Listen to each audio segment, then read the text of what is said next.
Napaling Point in Panglao, Bohol is one of the few locations where you can swim with a shape-shifting school of sardines, and local conservation efforts are being made. An underwater coral restoration laboratory has been set up for study and education, and a no boating zone has been created to protect this natural wonder.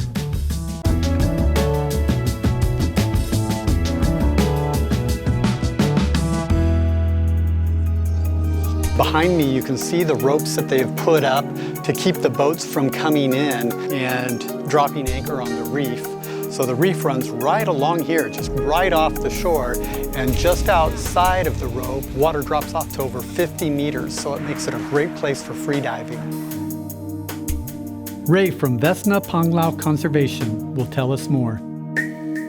First, we've put a line across that's 40 meters by 90 meters by 40 meters on the side, because that's where the sardines habitate, and we had to protect the sardines because that's the reason why the tourists are coming here.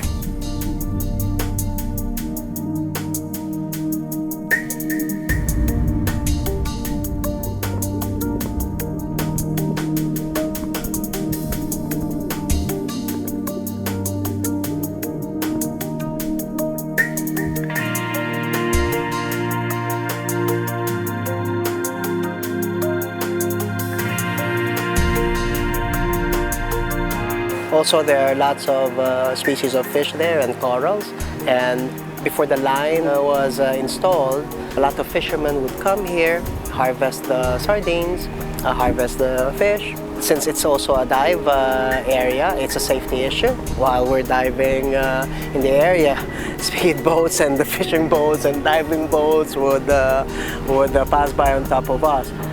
That's why we worked hard. We talked to the local government, we talked to the other resorts, and hey guys, we need to do something about our area, because if we don't do something about our area, the nature here will be damaged, and then what's worse is an accident might happen and it's going to be bad for your business. So we installed a line using helix anchors. So we really had to choose an open area or a damaged area already, because also before this area was rampant in dynamite fishing. So we have 11 points of anchorage here, but trying to execute it without doing more damage to the area, that's another challenge all in all. Napaling Point may be known for its giant vortex of sardines, but it has much more to offer. Its shallow reef has a large variety of hard and soft corals and is great for snorkelers and underwater photographers, while the deeply sloping wall attracts freedivers from around the world. And now, Napaling is the home of a coral restoration laboratory.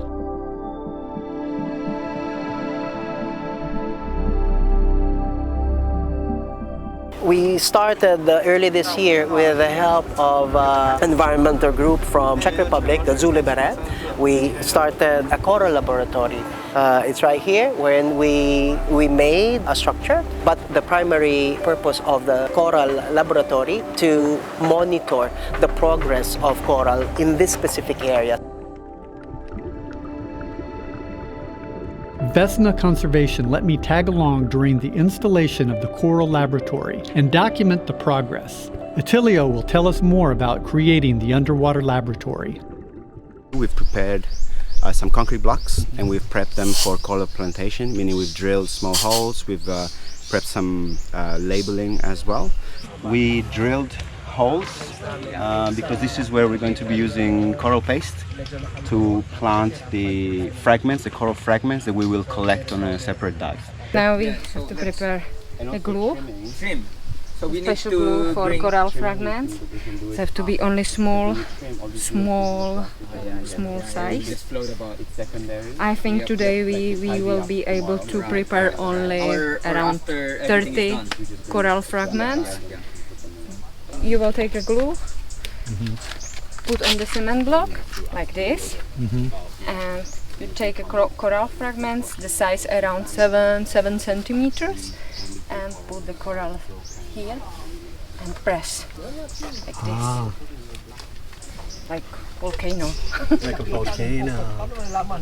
So we're gonna bring them from up here all the way down. Negotiating some really quick steps.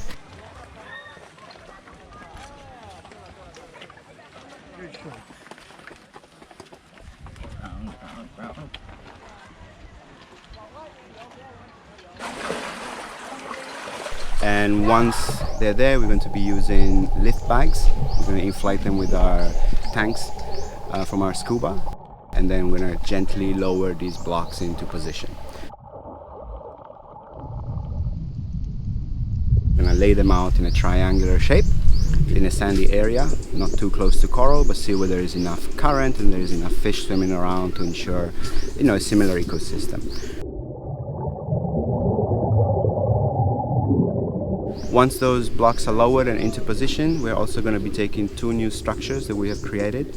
A sort of cage made of metal wire, because we want to experiment with different setups, different layouts and different combinations of systems really, or to plant broken fragments. After that, we're going to be going around the reef. Unfortunately, there are many areas where the coral reef, and you will see, is really damaged either by direct impact with blunt objects, probably an anchor from a boat, mainly human activity. So there will be areas where the coral looks pretty dead, it looks like a quarry of coral. But looking around, we will look for the pieces that look still viable, that looks like they still have life in it, color. It's quite easy to see. With the hope that once we take them back to our stations and we tie them and we fix them onto the surfaces, these corals and the polyps, and they will be able to then once again feed and once again grow.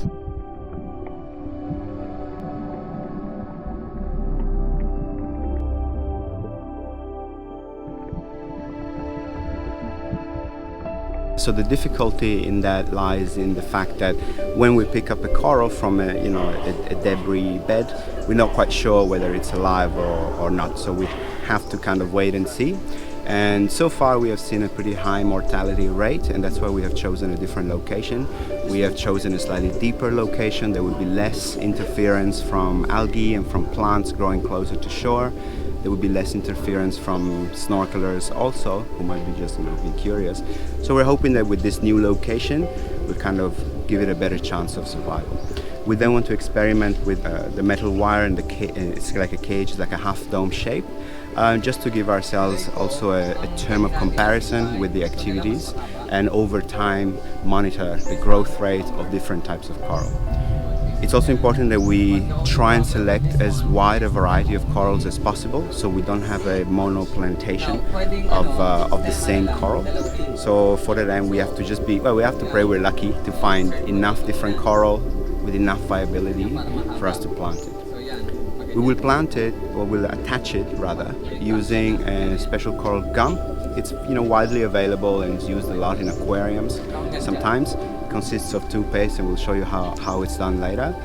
Once mixed together, we take it into the water, and pretty quickly it will solidify around the base of the coral onto the concrete.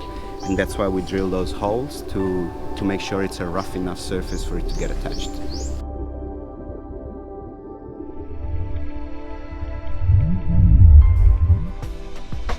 Panglao used to be a sleepy fishing town, but because of tourism and because of the so-called development, it's shifting already. The people are shifting to tourism economy, but we still have the fisher folks.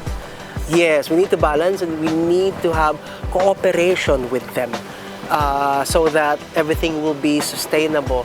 That's still a sensitive topic. And of course, the key here is communication, relationship, and education. Because our main objective is for everybody to get by and to develop. If we want sustainability, everybody needs to work together.